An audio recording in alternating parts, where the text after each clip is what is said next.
The Dark Flower by John Galsworthy, Section 36.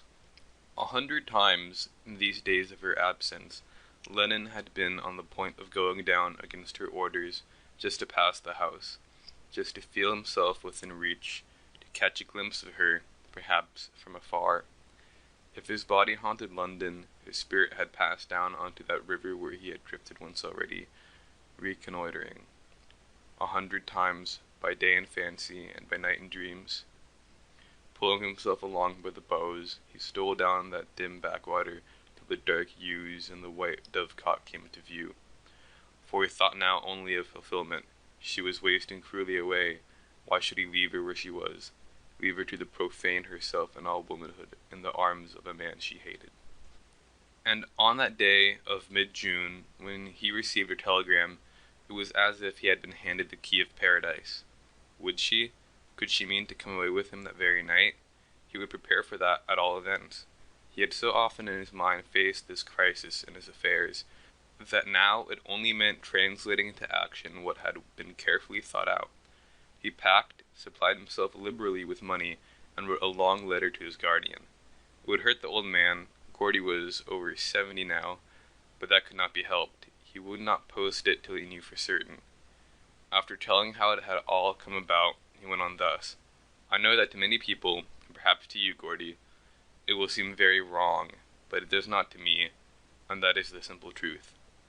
Everybody has his own views on such things, I suppose, and as it would not, on my honor, Gordy, ever have held or wished to hold, or ever will hold, in marriage or out of marriage, any woman who does not love me, so I do not think it is acting as it would resent others acting towards me, to take away from such unhappiness this lady for whom I would die at any minute. I do not mean to say that pity has anything to do with it. I thought so at first, but I know now that it is all swallowed up in the most mighty feeling I have ever had or ever shall have. I am not a bit afraid of conscience. If God is universal truth, he cannot look hardly upon us for being true to ourselves. And as to people, we shall just hold up our heads.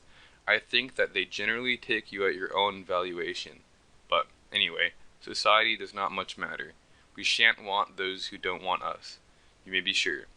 I hope he will divorce her quickly. There is nobody much to be hurt by that except you and Sis. But if he doesn't, it can't be helped. I don't think she has anything but with my 600 and what I can make, even if we have to live abroad. We shall be all right for money.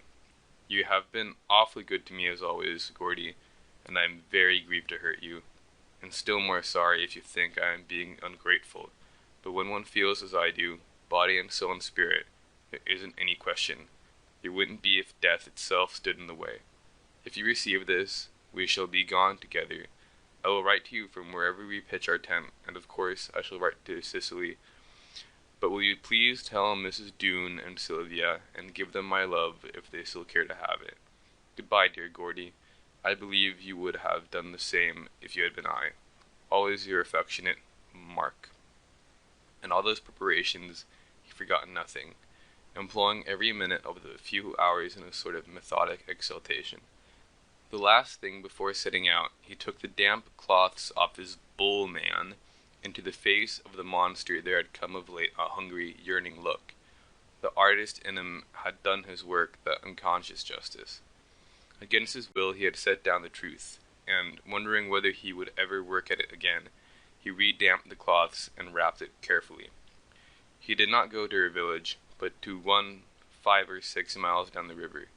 It was safer, and the row would steady him. Hiring a skiff, he pulled upstream.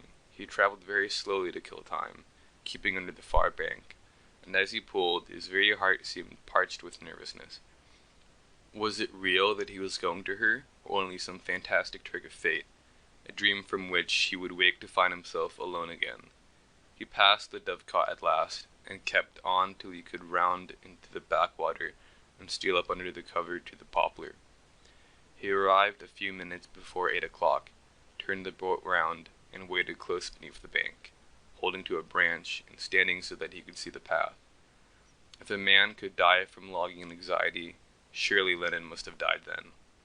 All wind had failed, and the day was fallen into a wonderful still evening. Gnats were dancing in the sparse strips of sunlight that had slanted across the dark water. Now that the sun was low, from the fields bereft of workers came the scent of hay and the heavy scent of meadow sweet.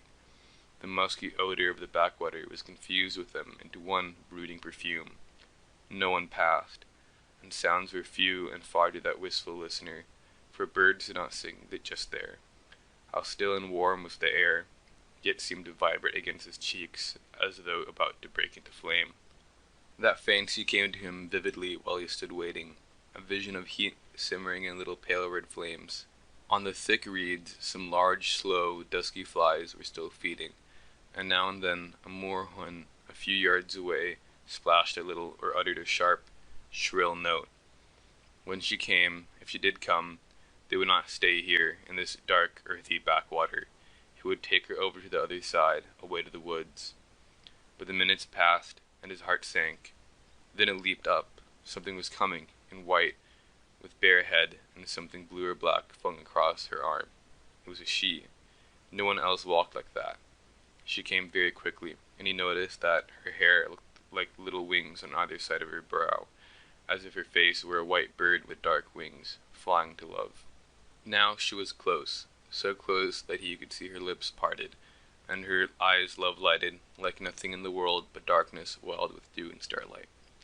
He reached up and lifted her down into the boat, and the scent of some flower pressed against his face seemed to pierce into him and reach his very heart, awakening the memory of something past, forgotten.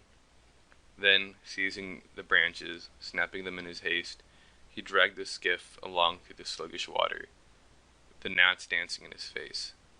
She seemed to know where he was taking her, and neither of them spoke a single word, while he pulled out into the open and over to the far bank. There was but one field between them and the wood, a field of young wheat with a hedge of thorn and alder. And close to that hedge they set out, their hands clasped. They had nothing to say, yet like children saving up. She had put on her cloak to hide her dress, and its silk swished against the silvery blades of the wheat. What had moved her to put on this blue cloak? Blue of the sky, and flowers of birds' wings, and the black burning blue of the night, the hue of all holy things. And how still it was in the late gleam of the sun. Not one little sound of beast or bird or tree, not one bee humming, and not much color, only the starry white hemlocks and globe campion flowers, and the low-flying glamour of the last warm light on the wheat. End of section 36.